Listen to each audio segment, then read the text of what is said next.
Good evening. Welcome to the webinar, Discovering Your Congregation's Theologies of Conflict, the first four in a series on clergy and congregations navigating the election season, hosted by the Wisconsin Council of Churches and the Clergy Emergency League. I am Brianna Ilene, and I'm actually joined here by my assistant, Nika Ilene. And I am the Director of Ecumenical Innovation and Justice Initiatives at the WCC.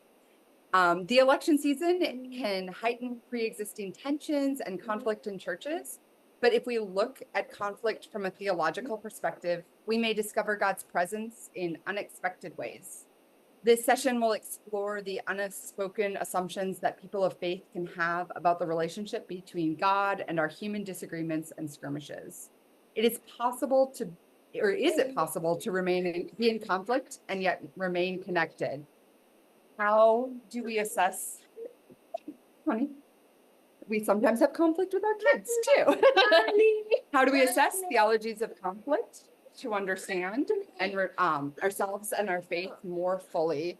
Reverend Dr. Leah Schade will be sharing with us as a tool that you can use in your congregation to unearth our beliefs about how God relates to us in the midst of conflict, so that we can find common vocabulary and handle tensions in a healthier and growth-producing way. As we get started, I invite you to put your name and your location and your congregation or organization in the chat, your role, so that we can just kind of see who's with us here tonight. I did adjust the settings, so you should be everyone. If you just make sure it says to everyone, then we all will be able to see who's joined us tonight. During the webinar, you can also put your questions in the chat or in the Q&A section, and Stephen and I will be monitoring that. Just a bit about who the Wisconsin Council of Churches are. We are a network of Christian churches and faith-based organizations committed to working together across our many differences. Exercising holy imagination, we help one another make courageous choices that lead towards peacemaking, social and economic justice for Wisconsin's most vulnerable residents, the vitality of the church, and the well-being of our neighbors. Hey guys, the little conflict in the background, the joy of small kids. So I'm going to pass it over to Stephen and check on some conflict happening in my house, and we are in this all together. My 2-year-old and my 4-year-old just went to bed about 10 minutes ago. So I was in that chaos just a few minutes ago. So thank you, Brianna. Welcome, everyone. We are so grateful to have you with us. As Brianna mentioned, we are partnering with the Wisconsin Council of Churches, and Leah and I are co-founders of the Clergy Emergency League. Started in June of 2020, the Clergy Emergency League is a grassroots network of more than 2,600 clergy across the United States. We provide support, accountability, resources, and networking for clergy to prophetically minister in their congregations and the public square in this time of political upheaval, social unrest, and partisan division. You can visit our website at clergyemergencyleague.com. I'll put it in the chat box here in just a second. And if you are a clergy person, you can join our Facebook group to connect with us there. We also want to remind you about the rest of the upcoming webinars in this series. A couple weeks from today, on Tuesday, October 1st, at the same time, 7 o'clock Eastern, we will host our next webinar, which is going to be called Politics, the Media, and the Church's Role in Truth-Telling During the Election Season. And then 2 weeks after that, on Tuesday, October 15th, again at the same time, 7 o'clock to 8:30 Eastern, we will be having our next one called Preparing for Faithful Nonviolent Resistance this election season. And then finally, just a week before Election Day on Tuesday, October 29th, again, same time, we will have our final webinar in this series called Depolarizing Congregations and Communities During the Election Season and Beyond. And we also want to share with you that the Wisconsin Council of Churches has curated an entire group of resources calling called Loving Your Neighbor in an Election Season. I've written a 4-week sermon series for that, and there are other things as well, all of them free to use and to be adapted in your ministry context. It has everything you need for ministry, worship, liturgy, and preaching during the election season. Again, I'll put that link in the comment box in just a minute. And it is now my pleasure to introduce our presenter, my friend and colleague, the Reverend Dr. Leah Schade. Dr. Schade is the Associate Professor of Preaching and Worship at Lexington Theological Seminary in Lexington, Kentucky, an ordained Lutheran minister in the ELCA for more than 20 years. Leah earned both her MDiv and her PhD degrees from Lutheran Theological Seminary at Philadelphia, which is now United Lutheran Seminary. She has pastored congregations in suburban, urban, and rural contexts and has been a community organizer and activist for environmental issues for more than a decade. Dr. Schade is serving currently as the president of the Academy of Homiletics. She has authored 7 books, including Preaching in the Purple Zone, Ministry in the Red-Blue Divide, and her forthcoming book, Preaching in Social Issues, Tools and Tactics for Empowering Your Prophetic Voice. Dr. Schade is the eco-preacher blogger for Patheos, writing about religion, culture, politics, environmental justice, and other social issues. And along with me, she is the co-founder of the Clergy Emergency League. And in this session, she will be talking with us about discovering our theologies of conflict in an election season. Welcome, Dr. Schade. Thank you, Stephen. Thank you, everyone who is on this Zoom meeting today, this webinar, and for those of you who are watching at another time, thank you so much for joining us on this important topic. I'm going to go ahead and share my screen here.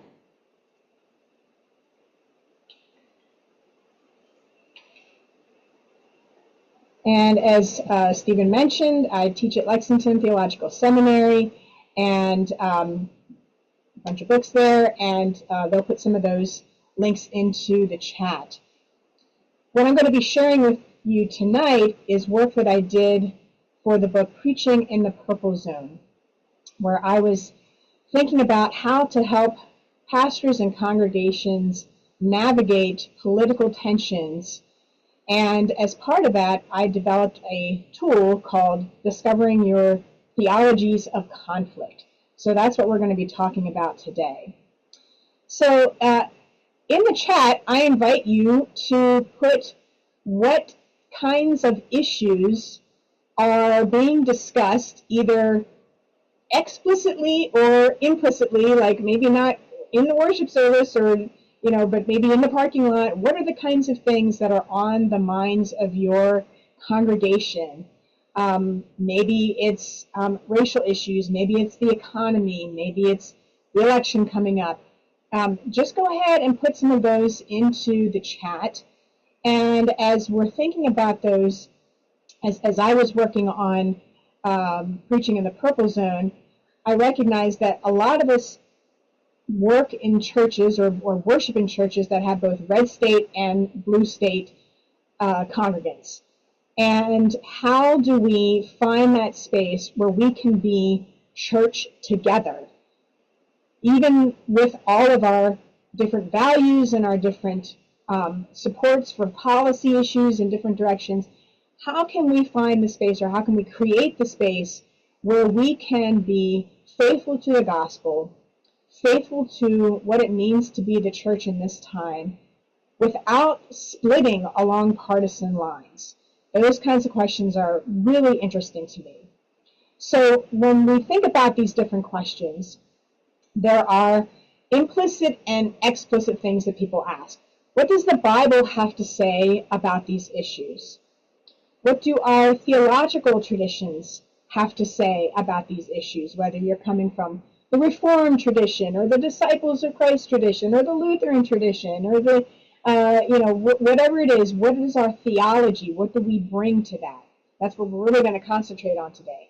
And because I'm interested in homiletics, I am always wondering what pastors and congregants think about how preaching can address these issues. Now, those outside of the church, or even within the church, in some ways dare us to answer these questions, because there's a lot at stake in these questions. And there are a lot of people who would prefer that the church not say anything about social issues, at least in any way that has an impact on how people conduct themselves in the world. So I've been doing some studies to figure out and get a read on how clergy and congregations are navigating this very divisive time. So I've been doing surveys, questionnaires of clergy since 2017. We've had several thousand respondents across these 6 or 7 years. And we're getting ready to launch another one after the 2024 election. So some of you may be getting a link about that in January, so stay tuned for that. But what we asked people, how would you assess the level of divisiveness in your church? And we found that in 2021, about 25% said that their church was very or somewhat divided. That jumped 10 percentage points to 35% in 2023. But when it comes to their communities, the kind of the divisiveness that they're seeing there, notice they're seeing, so even if the congregation is divided, they're seeing that the community outside of their congregation is much more divided. So about half said that it was very divided in 2021, but that number jumps to almost 70% in 2023. And I'm anticipating that that number will stay the same or maybe even be higher after the 2024 election. So all of this divisiveness can lead to what Lisa Cressman calls brittleness in congregations. In her book, Preaching the Gospel That People Don't Want to Hear, she talks about congregations being stressed and brittle. When they're emotionally fragile, they're less receptive to being transformed by the gospel. And some signs of that brittleness might be people lashing out, withdrawing, not volunteering, overreacting to things that should not be a big deal, maybe perhaps passive-aggressive behaviors. Those are kinds of things that indicate brittleness in congregations. And maybe you can think of things in your own congregation that indicates that this is a very fraught time. And go ahead and put that in the chat as well, so that we can see that whatever you're going through in your congregation, probably others are experiencing that as well. So feel free to share signs of brittleness that you're seeing in your congregation as well. So one of the questions that we asked to sort of get a read on how preachers are engaging social issues is just to find out how frequently they are willing to address social issues. In 2017, about 30% said that they frequently, meaning more than 10 times a year, preach on a social issue. That number jumped to 55% in 2021. Went down a little bit after the midterm election, but still close to half. So we definitely see an increase from 2017, and my guess is that we're going to see that number probably go higher in 2024. Now, how willing are they to preach on social issues in light of the election? So after the 2016, the 2020, and the 2022 midterms, the percentage who said they were willing, it was at 39%, then went up to 49%, but then dropped to 34%. So definitely elections have an effect on people's willingness, pastors' willingness to engage social issues in their preaching. We also asked pastors if they would like to engage social issues, but they feel inhibited. That number was 32% in 2021, and of that number, 10% said that they felt unsafe or threatened. The number stayed about the same at 34%, and 11% said they felt unsafe or threatened. So about a third of pastors are saying that they don't feel comfortable addressing the issues that are affecting their communities and congregations. And yet, we also did surveys of congregation members. We did this with 10 Disciples of Christ congregations and also United Methodist congregations in the Great Plains Conference, Kansas and Nebraska. And we found that church members want to dialogue about social issues, and that number seems to be increasing. It started at 47% when we did the initial surveys and is now in the 70-ish% range. So people are looking for guidance on how to think about and make meaning in the midst of these very divisive issues. So in the 2020 survey of our UMC congregations, 78% of congregants indicated that they believe churches should help their members discuss social issues and host community dialogues. That's a really high number, but it's complicated because 60% also reported that they had seen people discuss current events, whether on Zoom or in the church building. So they're talking about these social issues, but they also knew about people leaving their church because of disagreements about social issues. So people want to talk about these things. They know it's happening, but they also know that it can tear at the fabric of the congregation. So when we talked with clergy about what makes them hesitant, there are 4 basic reasons. First of all, they don't want to hurt or divide their congregation any more than they already are. Some also have fears about receiving negative pushback for being too political. Some have fears about loss, whether that's losing members or financial giving, or some even feel threatened in their own positions if they would address issues that people get angry about. But there's also a pastoral aspect of this where pastors don't want to compromise their ability to effectively minister in their church. So they feel called to preach about, address social issues, but not to the point where it makes someone so angry that maybe they won't be called if the person's going in for surgery because they feel like the pastoral relationship has been ruptured. So there's this tug and pull between being prophetic, so to speak, but also being pastoral. Even though those are kind of 2 sides of the same coin, the things that affect our communities are also pastoral issues, and pastoral issues are often related to social issues. Let me pause there and see if there are questions so far. And feel free to put those into the chat or into the Q&A, because I will stop at times to just check in and see what kinds of questions people have.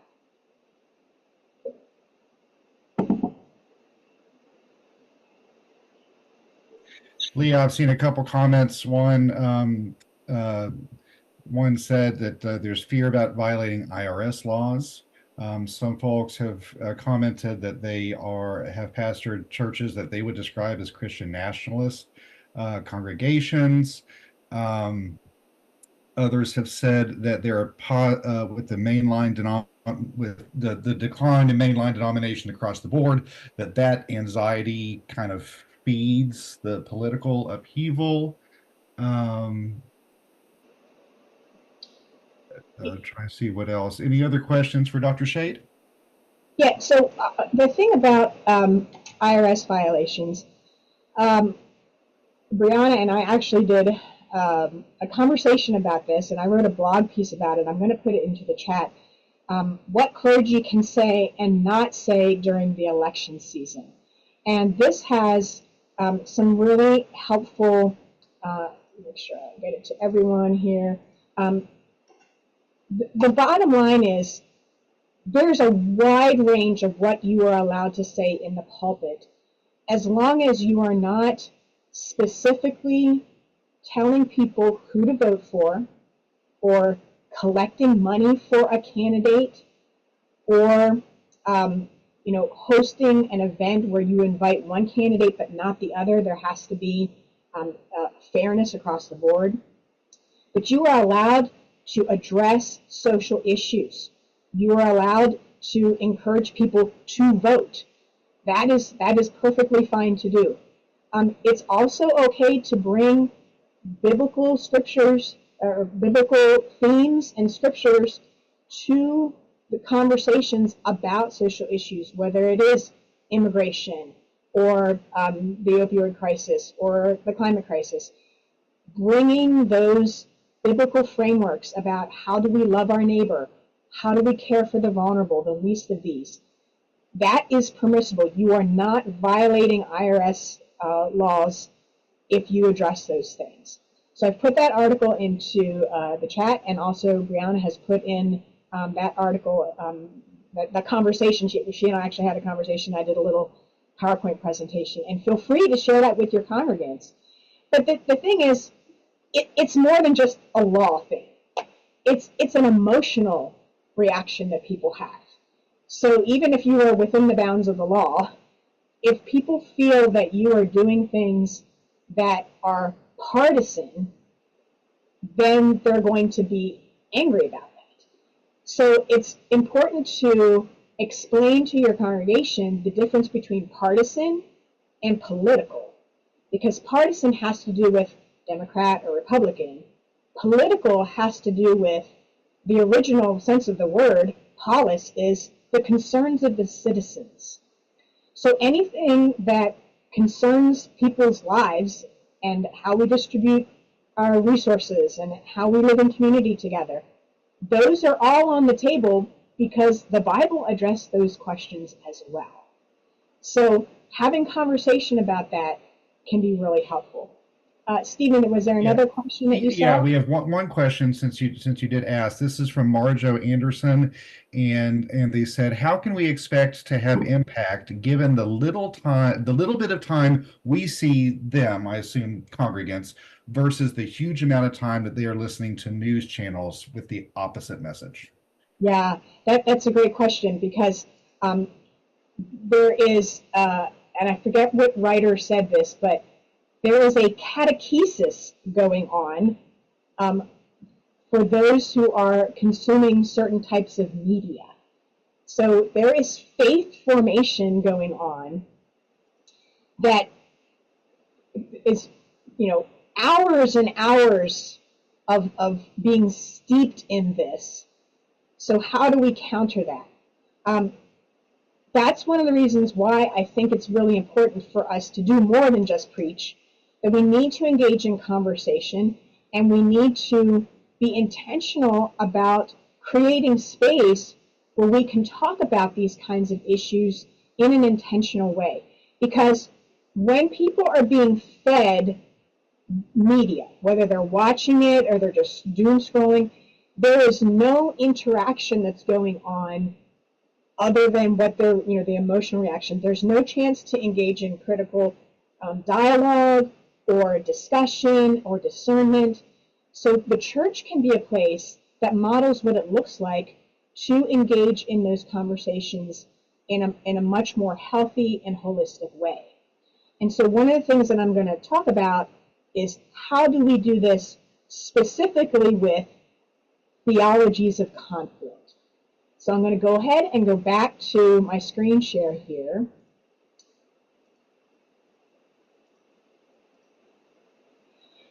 So the ability to have these conversations and be resilient in the midst of these difficulties is directly tied to a congregation's relationship with conflict. And we have to be thinking about what is the congregation's past history with conflict and controversy? What is their capacity for tolerating initial discomfort when you do have these intentional conversations? And what is their theology, or theologies, because there's always more than one, of conflict? So I invite you in the chat to share what has the experience of conflict been like in your congregation so far this year. Are people avoiding talking about these issues because they don't want to engage in conflict? Is it on the periphery? And it kind of bubbles up here and there, and people just try to keep their blinders on and not engage because, you know, it's hard to keep working with somebody on the altar guild if they're disagreeing about things politically. Or are there some people in the congregation who are deliberately kind of prodding things and stirring up controversy and seem to get energy from that? And does that cause anxiety in the system? Or has your congregation been intentional about having deliberative dialogue or adult forums where you talk about these issues in a constructive and healthy way? Go ahead and put those into the chat. So as you're doing that, I want to talk about what I mean by a theology of conflict. A theology of conflict is what we believe about the relationship between God and human conflict. When we have an understanding of our own and our congregation's theologies of conflict, then we can be thinking about how this both implicitly and explicitly affects our capacity for dialogue. So, for example, if people have the notion that God does not approve of conflict in any way, then we may say, well, we shouldn't be engaging in this because God will be unhappy with us. Now understand that these assumptions are often unspoken. And the tool that I'm going to share with you, that Brianna is going to put into the chat, or Stephen, there's a Google link to a document that you can download and use with your congregation to help unearth some of this stuff.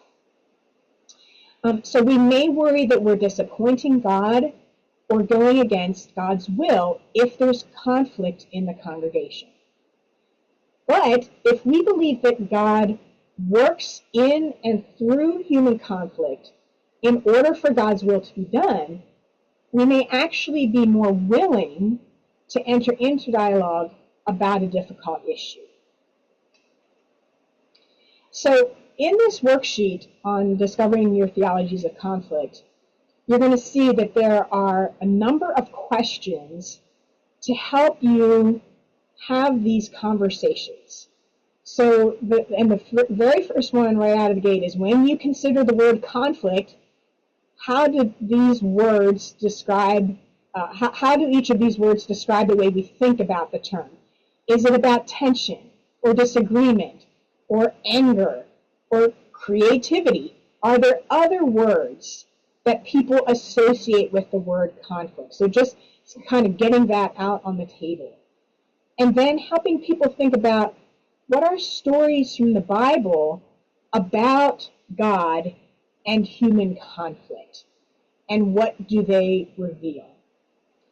So as you are working through these questions with your congregation, understand there's no right or wrong answer with this, but you can do this as part of an adult learning forum. You can do this in a youth group. You can do this as part of your own sermon preparation. You can do it in Bible studies. You might even, I've seen some pastors do this, where there's a question per month that they do at the beginning of their church council or board meeting or leadership group, whatever that group is. They take a question a month, and that's the start of their meeting. Now, of course, they have prayer, and they work through this, and it helps them to think about conflict in a way that is outside of the urgency of it, and kind of cools the temperature and allows people to think about this in a constructive way. You'll see in the worksheet that there are no correct answers, and you can mark more than one. And the idea is to help congregations normalize conversation about conflict so that they're not so reactive, but instead can be can use the prefrontal cortex to be thoughtful and constructive and faithful when conflict itself does arise. So the metaphor that I use is to say we need more leukocytes. So the leukocytes are the white blood cells in the body. And they're the ones that neutralize the toxins and the poisons. You don't need a lot of leukocytes in the body, but you need enough so that when something toxic enters the body, they know what to do with it in a healthy way. So what we're trying to do is to create leukocytes in the body of Christ. And the more people are exposed to conflict in ways that are not threatening, and people don't get defensive but can think about it theologically, that helps to strengthen the immune system of the body of Christ. So in a sense, here's another metaphor, medical metaphor, we're vaccinating against virulent conflict. So, when you get the vaccine, it's basically a defanged version of a virus, and the body builds up resistance when the real thing comes along because it says, oh, I know what this is because we've talked about this, and we don't have to react with fight, flight, or freeze. We can actually engage this in a healthy way. So when things come into our discourse, it's not this immediate us against them, but it says, okay, wait a minute, let's slow down here and let's think about how we want to process this. So when we think about our theologies of conflict over a longer period of time, and this is slow cooking ministry, right? This is not microwavable ministry. You have to do this over a period of time. Congregations can build up a tolerance for difficult conversations because the stakes are lower. So let me pause there before I go on to talk about spiritual, liturgical, collegial, and pastoral practices to see if there are questions about the Theologies of Conflict worksheet, if you've had a chance to look at it. Looks like we've got a good link in there. Thank you for getting the correct one in there. Questions that have come up so far? Well, I want to share one that actually came up kind of in the last round that we missed. Some that I think I've been reflecting on even as you've been talking. And the theme has come up a little bit of this idea of conflict outside the congregation. Someone talked about churches being targeted and churches kind of having the outside community in conflict with the church. Yeah, we're seeing more and more of this happen, unfortunately, because churches that are engaging in justice work, in caring for their neighbors, are often targeted, not often, but they are sometimes targeted by extremist groups because churches are high profile, even if they're just a tiny little congregation, they're high profile, and they get a lot of publicity if they are the subject of an attack, whatever that is, whether it's doxing the pastor or doing protest march outside of the church or doing property damage or putting up a video of a pastor's sermon and taking it out of context and saying this is what these heathens are doing. That is happening at an alarming rate and in alarming ways. And so I'll actually refer back to a webinar we did about 10 months ago with Council of Churches and the Clergy Emergency League on doxing threats and how to deal with them in a congregation. This panel discussion actually had pastors who have dealt with all levels of this, even to the point, and also congregation members, even to the point of a mass shooting at a faith community, at the Sikh community. And we also had an FBI agent who talked with us in this panel discussion about here's what you need to do, here are the steps you need to take in order to ensure the safety of your congregation while also maintaining the sense of that we're unified and we're together. So not that we want to be alarmist in a way that distracts from the work that we're doing, but we need to be pragmatic, we need to be forward thinking, and we need to be prepared. So the link is there in the chat. Trolls, doxing, and threats, oh my. So please watch that. I actually shared that with a pastor who was dealing with that sort of thing, and she found it really, really helpful. So there are things that you can do to help strengthen your congregation if you are attacked from the outside. The other thing that I will say is to make connections with other congregations in your community before something happens, whether to you or to one of them. The more connections you have with communities of faith in your immediate area, the quicker you can mobilize to support each other, to strengthen each other, to maybe have a press conference and say, this is not who we are, that's not what we believe in, we support each other, and presenting a united front against hate is really important. So nurturing those relationships and creating those now will help you in the future. Any other comments come up before I move on? No, it's like Leah. All right, then I'm going to go back to our screen share here.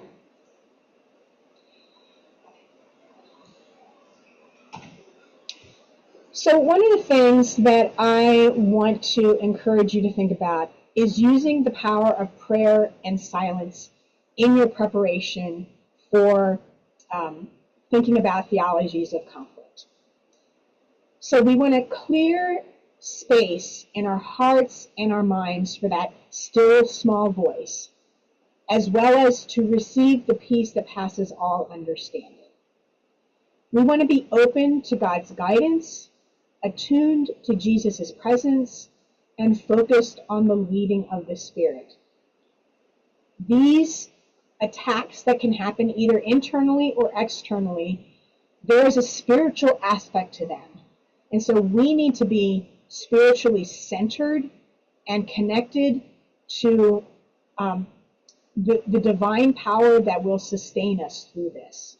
So remember to breathe, remember to be in prayer, remember to center yourself in that divine silence.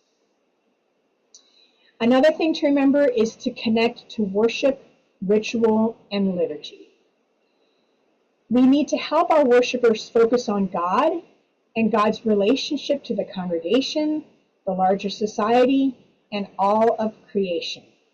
When we put this in a theological context, it moves out of this very limited anthropocentric context and elevates it.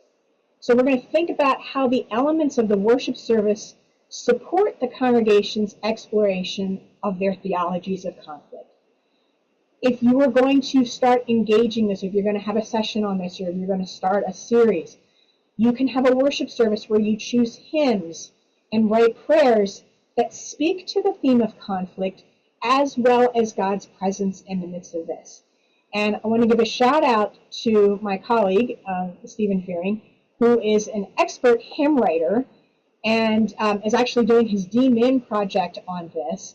And Stephen, please feel free to put links to some of the great hymns that you've written that people can use in their congregations during the election season to help us navigate conflict and put it in a theological framework.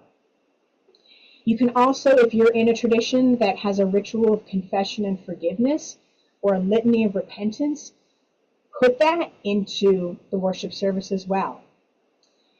If you are a congregation that is big on baptism, you can have an affirmation of baptism that focuses on our common baptismal vocation, that we're being washed of our systemic sin by the baptismal waters, and we are dying to our egotistical selves and rising with Christ. So all of that helps us to get outside of ourselves. Lutherans call it incurvatus in se. We are turned in on ourselves. Ritual can help us get out of ourselves and focus on that elevated, that transcendent power of God. And then if you're a congregation that practices communion, we can focus on themes of joining together at the table, sharing the bread and the cup, experiencing the forgiveness of sin, and being fed by Christ in order to feed others. So draw on those rituals as you are beginning to engage in a study of theologies of conflict and throughout that time. It's also important to cultivate peer-to-peer and mentoring relationships. So peer coaching can be really helpful. So this is a one-on-one thing where you learn about each other's situations, what each of you is trying to accomplish in your ministry setting, and then give each other substantive feedback. You might want to suggest different approaches.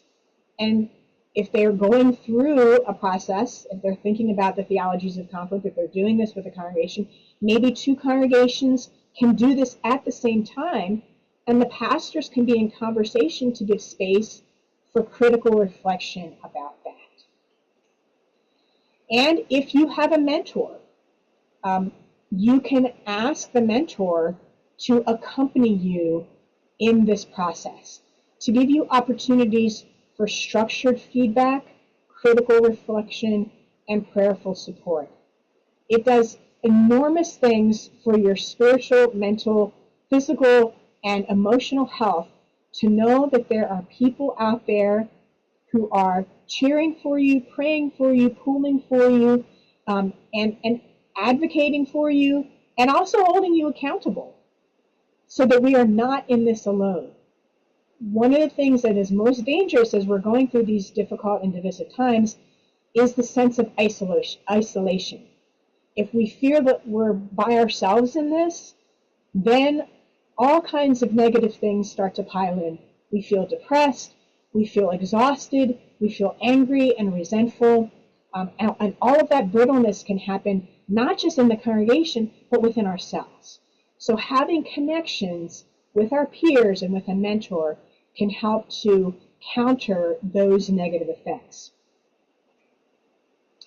And one of the things that I'll suggest is that you join a group like the Clergy Emergency League.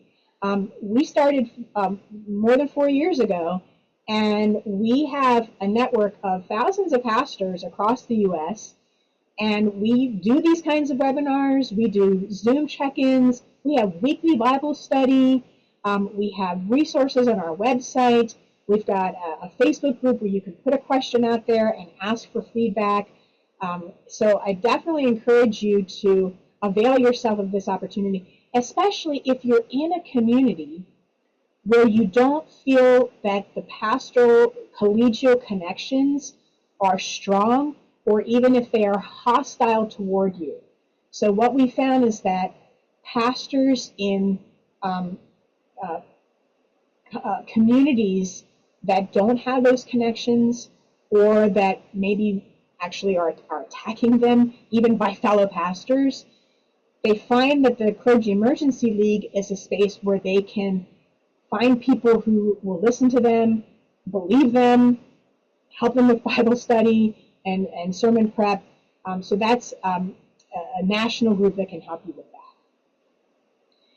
We also want to provide time and space for processing emotions, thoughts, and feedback, because these are very strong emotion generators. So before, during, and after a sermon or a leadership meeting or an educational forum or any discussion about theologies of conflict, clearly articulate that you're willing to meet with people one-on-one or in small groups to talk about how folks are feeling about the issue or just about conflict. Because remember, there's a lot of familial, family of origin stuff that can be triggered in people. So if they're in a congregation where there's conflict, or they're hearing people like, well, we're going to talk about our theologies of conflict. If they had negative experiences of that in a family, that's going to automatically generate some scary emotions for them. So being available to be a non-anxious presence and talk about this with them and say, yes, we're going to talk about this in a healthy way, though, and here are the steps that we're going to take to do this in a healthy way, can help to alleviate some of that anxiety. So these conversations can provide a kind of release valve so that the tensions and the questions and the curiosity can be expressed in a healthy way. I also encourage people when we're talking about these issues to focus on belonging. So when we're addressing theologies of conflict, think about the universal human need for belonging, for being part of something bigger than yourself, that welcomes you, that takes you as you are, that tries to help you be your best self. The homiletician Lisa Thompson wrote, belonging is about a state of being connected and in relationship without breach. Belonging conjures a sense of being in relationship with someone or something. It's just as much about a sense of home as it is having one's presence and place affirmed in the midst of one another.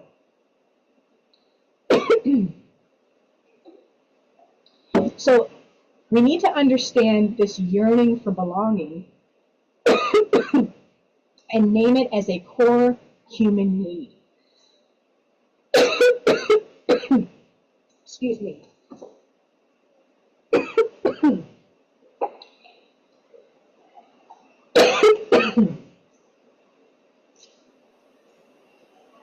I can vamp for you here for a second, Leah, if it would help our catching your breath. One of the things that we talked about when we had a webinar with Pamela Cooper White on understanding the psychology of Christian nationalism is, ironically, that sense of belonging is part of what drives a lot of our congregants towards conspiracy theories because it gives them that sense of being part of something bigger than them, even if it's patently false. So I think that that's one of the ways that the church can be helpful in giving a truth-filled alternative to a sense of belonging that's grounded in truth, that's grounded in love, that's grounded in inclusivity. And just, I think for a lot of our congregants, they need to know that the church is an alternative place for a sense of belonging that builds up community instead of stokes divisions and fears. That's great. Thanks for jumping in there, Stephen. Really appreciate it. Yeah, I got you. Tag team, love it. Yeah, that's exactly right. Because one of the things that we found in our work in the Clergy Emergency League when we're talking with researchers is if someone is drawn towards Christian nationalist ideology, but they're still in a congregation, and the pastor is able to maintain a relationship with that person, and instead of judging them or just laughing them off or dismissing them or shaming them, if they get curious and they try to find out, what is it that concerns you, and what are the ethical values that undergird your position on this? Because usually it has something to do with a fear about a particular issue. And those fears are real, whether they are generated in a nefarious way, the feeling of it is real. So, and people's feelings are neither good nor bad. They are what they are. God created feelings for a reason. And helping people understand what the source of those feelings are and how to deal with them in a healthy way can actually help build a bridge if the person is willing to move in a direction where they can engage their critical thinking and say, oh, wait a minute, yeah, that doesn't make sense that we're saying this, and they know that their pastor is a safe person to talk to. That's really important. So we can articulate, describe, and demonstrate the importance of belonging along with what Lisa Thompson says, our mutual dependence on one another and the entire creation for ongoing survival. When we do this, and we do it consistently, it can open minds, soften hearts, unclench fists, in order to receive and be changed by God's love, grace, and mercy. So we have time for some questions, but before we get to those questions, just a reminder that this is just one of the first of 4 of more election season webinars. We're going to do another one in 2 weeks on politics, the media, and the church's role in truth-telling during the election season, one on preparing for faithful nonviolent resistance on October 15th, and one on depolarizing congregations and communities. So please come back for these and share these videos with your congregations, with your leadership, so that the church can be a model of the beloved community. And we can say, in a divisive world, this is what God wants for us: health, respect, and flourishing. That is part of our role of being the church in a divided society. So let me stop there and see what questions have come up since I've been going through these recommendations. I can share a question. Yeah, please. I came up with what I was just thinking. I was reflecting on, so I'm from Wisconsin, the Midwest. We don't like conflict. It is a joke often that I'm like, well, I'm from Wisconsin. We don't do conflict. And one of the things I've been trying to lean into personally is this idea that conflict can be good. And so can you talk maybe a little bit about that, of just how do we have that conversation in our congregations? How do we help people do this? Like, it's a good thing too. God made conflict. Yeah, that's great. So let's just think a little bit about that question that I have on the sheet of where are instances of conflict in the Bible?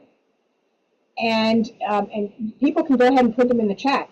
And probably as people are putting instances or written, like, where do we see this? Where do people, like, the Bible, it's a drama, right? It's all about conflict. Right? Yeah, Genesis 3. I mean, from the very beginning, there is a conflict between God and human beings on what are the boundaries and what are you allowed to do and what are you not allowed to do. And don't just think about your own desires and wants, but think about the good of the garden, and that's not what they do.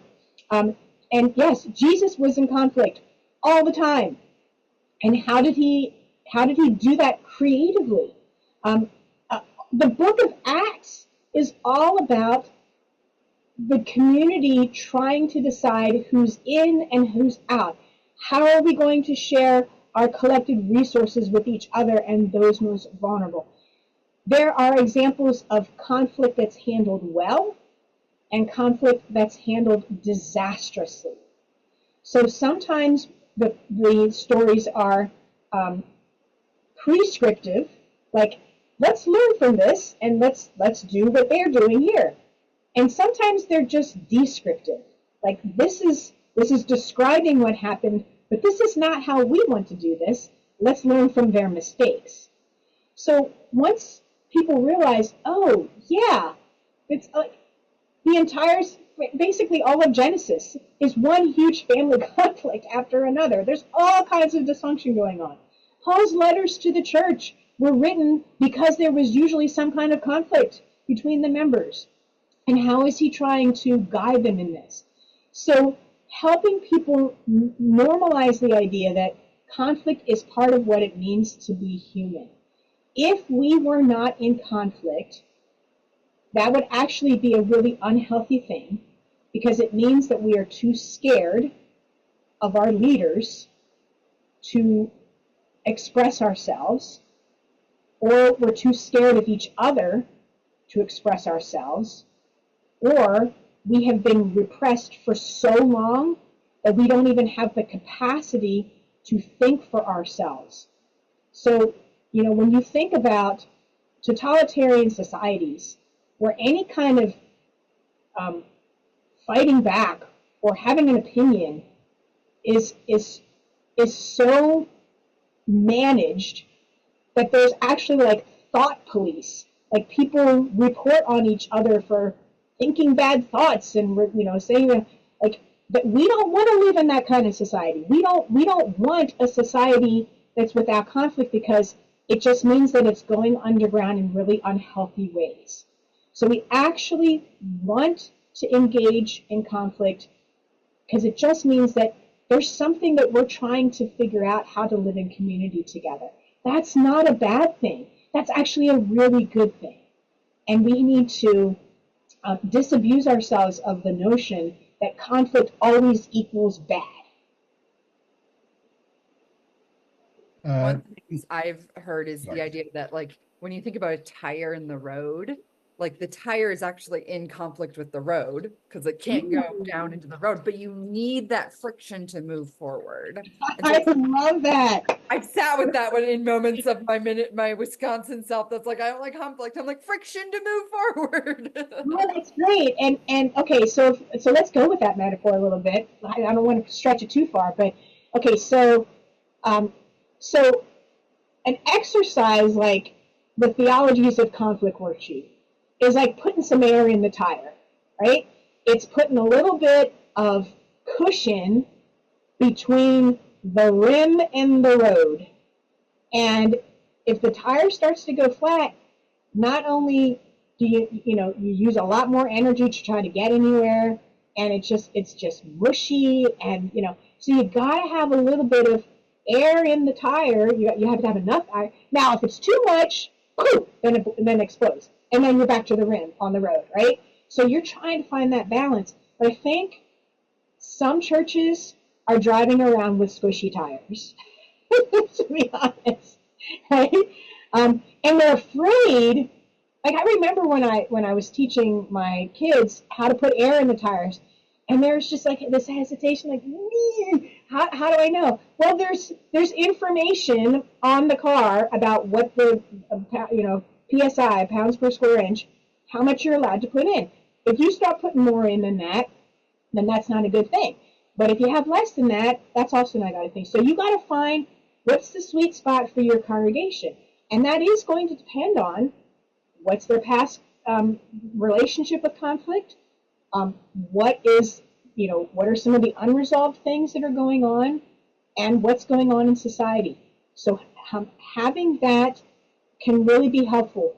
One thing that I'll put into the chat is an assessment tool that's going to be in my book called Preaching and Social Issues, and it helps the pastor to gauge and get a read on whether they need to take a gentle, invitational, or robust approach to these kinds of issues. It's like a 5-minute survey, and it's just all, you're the only one that sees the results of it, but that can help give you a read on the kind of pressure you can take in your tire. Ooh, I love that. Pneuma Spiritual Inspiration, PSI. Wow, that's good. Is that trademark?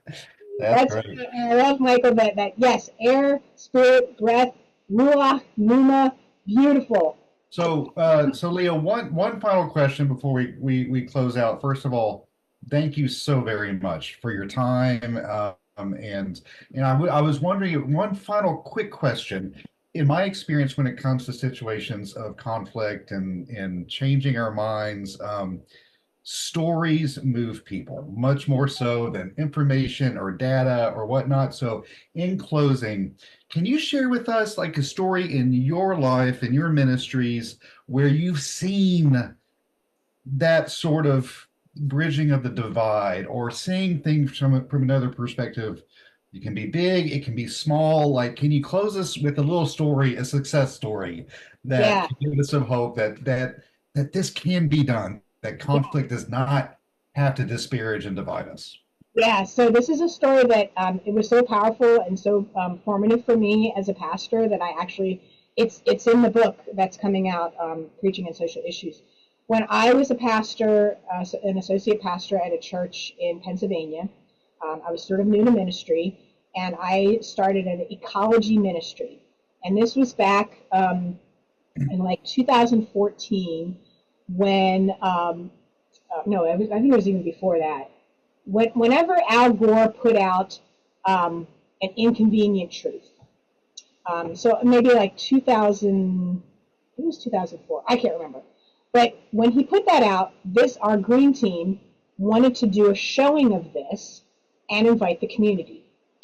And there were some conservative members of the congregation who basically censored it and got the council to vote that we couldn't show this movie because it was too political. And they took this vote when I happened to be homesick and was not there to, So I came back and I was like, okay, what do we need to do to show this movie? Because we think it's really important. We've already done the advertising. We're having a potluck. And the leader of the group said, well, I'll tell you what. If I see you're bringing somebody who's going to be an Al Gore facilitator, somebody who's trained by Al Gore.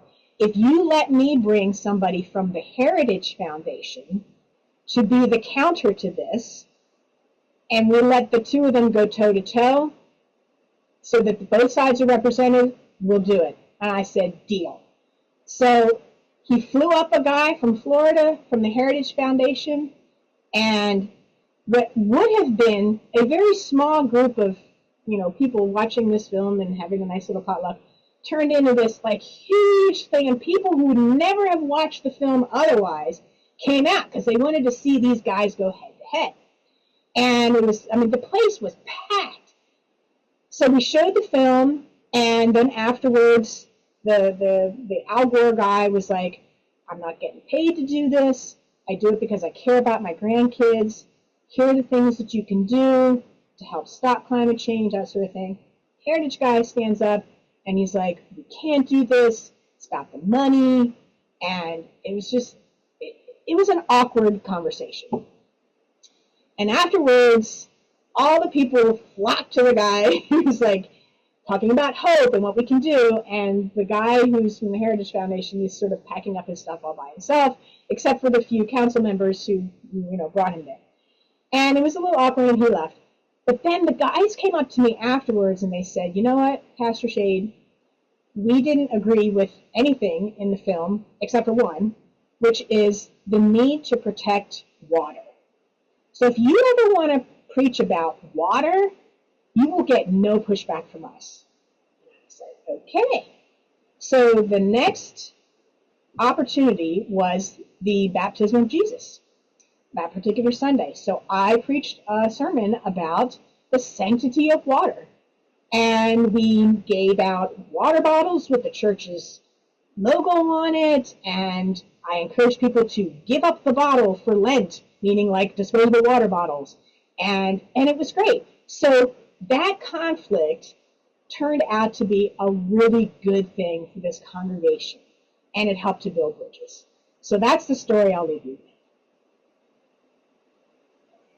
Well, thank you so much, Leah. We are so grateful for your witness and for your work. And I'm sure that that I speak for Brianna and the folks at Wisconsin Council of Churches that we are grateful for all y'all who participated. And this video, I do believe, Brianna, correct me if I'm wrong, is going to be, it has been recorded, and we will email that out, I know, on the Clergy Emergency League email website. And I assume y'all will put it on the Wisconsin Council of Churches website as well. So if you have some colleagues that you think would be that would be blessed with this information in their ministry, please share that and join us for our upcoming webinars. Brianna, did I miss anything? Anything from y'all's end?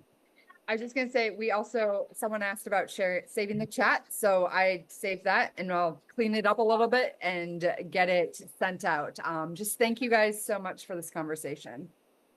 Thank you all. All right. Take care, everybody.